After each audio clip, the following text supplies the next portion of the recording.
So, goes without saying, I'm not going to Mesomero on this one. So, yeah.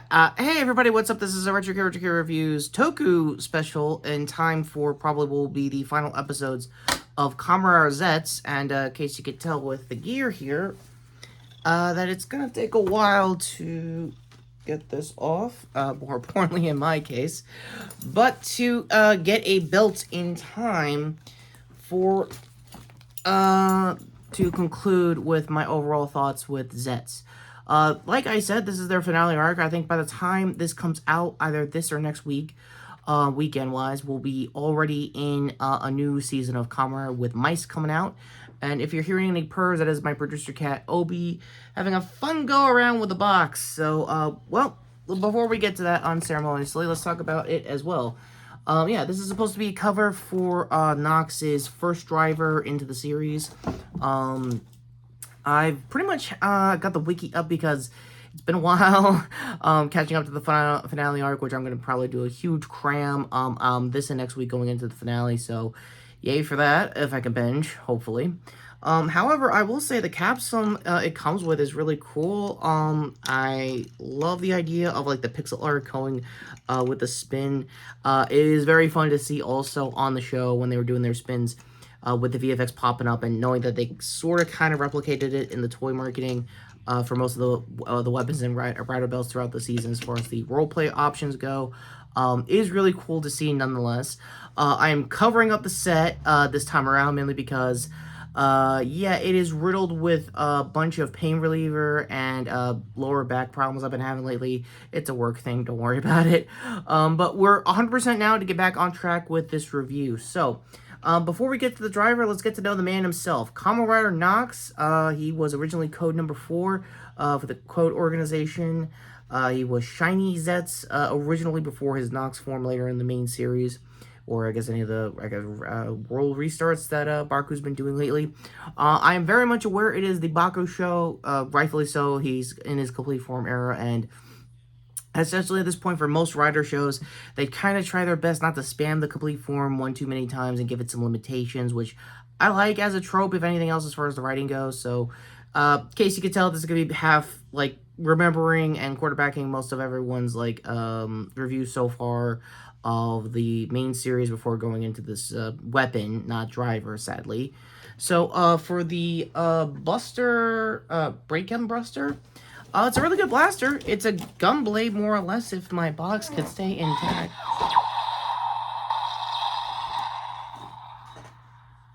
It wants to do some stuff early, in case you could tell. It has the Tri-Me batteries still in. Took the tab out when I opened it as of a few days ago as of recording this. It has 2 modes. I could get it out with these tabs here. Oh, these are the selector tabs here. The careful with the obvious. This one takes out, I think, the capsule already. Wow, I'm misfiring all over the place here. Very professional set I'm having. Anyway, so this is the base capsule they get you. There's no pixel art-ish there that I'm aware of. So if there's like a effect part to that in the main show, please remind me in the comments down below of anything else. And another thing I have to do is, well, one this.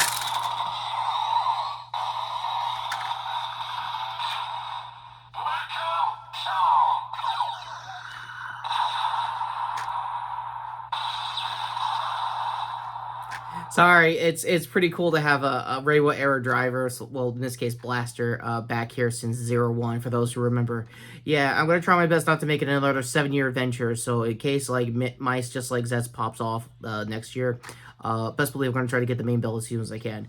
And, like I think I mentioned in my early coverage, that I was very happy that it's going to be another cross-strap, so yay for the big guys like me. So, that said, the middle tab here, if you could barely see it, right here, disengages the front half of the blaster. You can now collapse the blade to be the blade part. And if I remember correctly, it goes like that.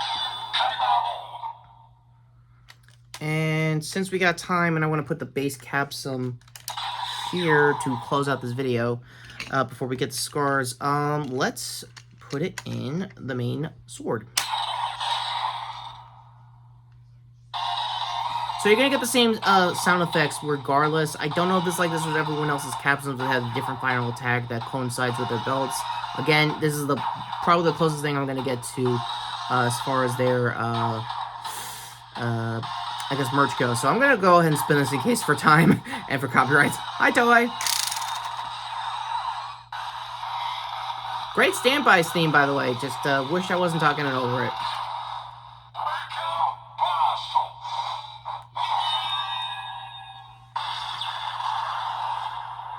So yeah, that's kind of what you're getting. There is ways to disengage. Like I said, the tab goes back here to disengage with the capsum. If I could get this out on time. Oh, it's the other way. There we go. And you're going to need to disengage it because it has no on-off switch. It's kind of one of those auto-on kind of blasters, which means you're basically in until the battery dries out for parents out there who have younger fans that are getting into Kamen. That doesn't mean the blaster mechanic still works. It's back on what they call launcher mode or blaster mode. It's been a while on both angles on that. But for the blast effects, this is mostly stock stuff. Basically, that missed shot I alluded to earlier. And in case you could tell, I am a not left-handed user. For those who see my Nerf content, I like shooting it right around here to eye up and probably do like John Wick kind of level shots. So it's a little jarring to do it on the left. And in case you can also tell throughout the majority of this video, for those who also see my Nerf content, yes, this is probably the smallest DX toy blaster I'd probably have here for the channel. If you're an Easy Rider fan, you know probably the lengths you probably had to get most of those other previous toy blasters on frame for most of his review work. Speaking of, I think the old man went back to doing the Back in the Well for some reviews. I think we went back to doing some VR Troopers content, so give the guy a shout out. And as it is also this recording, he should be at Paramorphicon come next week. So if you see Easy at the booth, if you're in Anaheim, California, go ahead, say hi, tell him Retro sent you as usual as far as the RVT boys go. So that all being said, and for final thoughts on this blaster, I kind of want to capsule it out.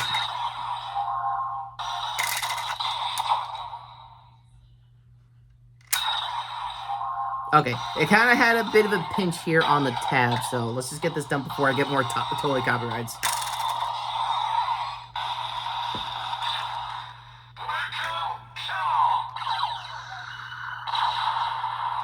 Also, this is probably my adult size. Oh, sorry, this is a long final attack. This is probably my adult size thing hand, but I just kind of want to leave my thumb there, kind of like if it's with Gary's mod kind of gun. High Steam fans, long story short. Wish I was a PC player, but you get the point. Essentially, this is the frame you're getting at. As for the cover, again, if I had time to get... Woo! Oh boy. It's already slipping on set. Sorry. Let's get to the scores. If I had time to get the main driver to go with this so I could talk about both riders, yeah, this would be a pretty easy, well, non-reviewable score because I do not have the full complete main driver to talk about this. I really thought I would be getting one of Nox's secondary forms, or probably his complete form, to basically speed run to essentially my overall thoughts of the character. As it is, I like his story. He is a guy that was originally one of the few that was originally called in for the Code organization before it was basically the Baku show. And then as for Sig, the third writer, who unfortunately I didn't have time to talk about, he is a really good anti-writer going into Face arc. I think now at the tail end of the series. Apparently he had a Mafia arc, and just seeing the pics alone on the Wikipedia, yeah, that's an arc I'm going to go back to if anything else as far as those dream scenarios go, as far as those episodes are. As for his agent days, it's a little all over the place. It reminds me of somebody from X-Aid. The name escapes me. I'll leave the wiki down below if I remember it in time. Outside of that, for his Kamen Dawn gear, I don't know if he has a complete form, and I think the same case also with Nox. They are definitely going to be covers over the main, I guess, first Zeztz belt, so that kind of makes sense as far as theming goes. So that kind of adds in, probably saved a lot of money on the whole budget for the toys here, in case you can tell. On to the blaster. Again, this is a little bit of bias. I'm going to say this is a strong 8.5 out of 10, high 8s, long story short. I wish this was a little more to my adult American hands, but then again, this is not a market for me, so I kind of get that. When this inevitably probably gets a complete select driver, I really hope the grip keeps like the gun blade kind of like comfortability, almost like a revolver kind of style, which is what they were going for this blaster. Other thing here, if you're also in the Nerf hobby like me, double paint the blaster, because yeah, it would be really cool for right-handed users, surprisingly, who's going to cosplay these characters. But I get the choreography, I see where they're kind of going on the left design, and it also wants to like spin along with the belt. So I see that essentially for the combo attacks, if I remember correctly, throughout most of the choreography throughout this season. So your miles may vary there. So that being said, and yeah, can you tell I'm a right-handed shooter? Yeah, shots over here to the end card. Speaking of which, go to my first hand here to my Lanterns review earlier this week. Go to my shirt here to sub the channel, hit the notification bell down below. High point, if you're a new mobile subscriber, I'm going to need the watch time now more than ever, because YouTube's going out of their way to get rid of views. Yes, I saw the Moist Critical video. Link in the description for more details on how that's going to affect my channel. Other hand here to the Shorts playlist, which unfortunately there will not be a Things I Missed, because this is basically it. The thing I missed is that mostly Dawn, Wiki, and mostly that I forgot to get a main belt. Outside of that, not a bad haul for my early start for my now 35th birthday coming up in a few weeks. Wow, I am old. It may not look it here, but it kind of shows. With that said, take care, subscribe. I'm Retrokid Review saying, so yeah, I'm liking the capsules. I might collect more. I don't know if I will. It's kind of the freemium of how Toku toys work, but hey, regardless, if I can't get a driver in time and I can't do any reviews of Zeztz in time, this was a hell of a start for Reiwa. I guess now almost their phase 2, if you really want to look at it. The fact that it was watchable in both countries as far as like simulcasts go. Cannot wait for more, obviously. And yeah, when's Mice?